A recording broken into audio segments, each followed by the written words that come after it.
The Sign of the Four by Sir Arthur Conan Doyle. Narrated by Ben Werling, Kevin Theis, and Sara Nichols.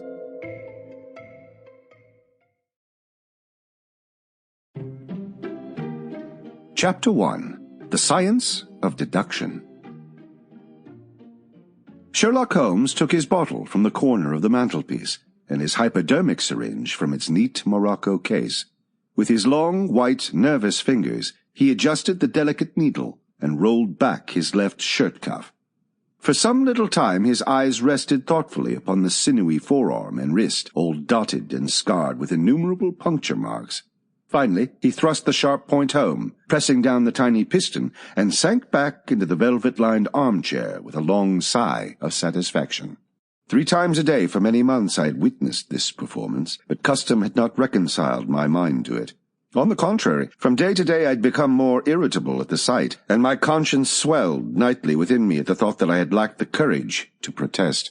Again and again I had registered a vow that I should deliver my soul upon the subject, but there was that in the cool, nonchalant air of my companion which made him the last man with whom one would care to take anything approaching to a liberty.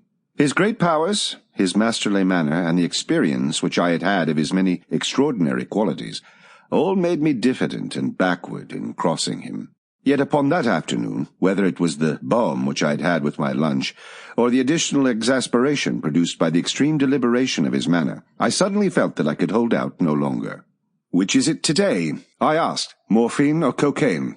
He raised his eyes languidly from the old black leather volume which he had opened. "It is cocaine," he said. "A 7% solution. Would you care to try it?" "No, indeed," I answered brusquely. "My constitution has not got over the Afghan campaign yet.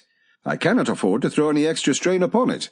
He smiled at my vehemence. "Perhaps you're right, Watson," he said. "I suppose that its influence is physically a bad one. I find it, however, so transcendently stimulating and clarifying to the mind that its secondary action is a matter of small moment." "But consider," I said earnestly, "count the cost. Your brain may, as you say, be roused and excited, but it is a pathological and morbid process, which involves increased tissue change and may at least leave a permanent weakness.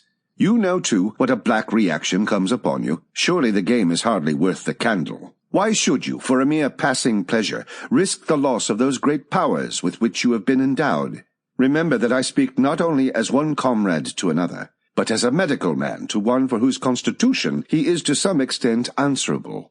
He did not seem offended. On the contrary, he put his fingertips together and leaned his elbows on the arms of his chair, like one who has a relish for conversation. "My mind," he said, "rebels at stagnation. Give me problems, give me work, give me the most abstruse cryptogram or the most intricate analysis. I am in my own proper atmosphere. I can dispense then with artificial stimulants, but I abhor the dull routine of existence. I crave for mental exaltation. That is why I've chosen my own particular profession, or rather, created it, for I'm the only one in the world." "The only unofficial detective?" I said, raising my eyebrows. "The only unofficial consulting detective," he answered. "I am the last and highest court of appeal in detection.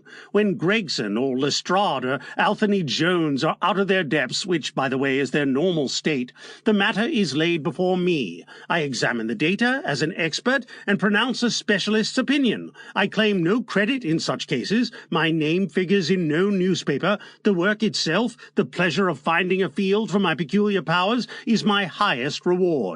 But you've had yourself some experiences of my methods of work in the Jefferson Hope case." "Yes, indeed," said I, cordially. "I was never so struck by anything in my life.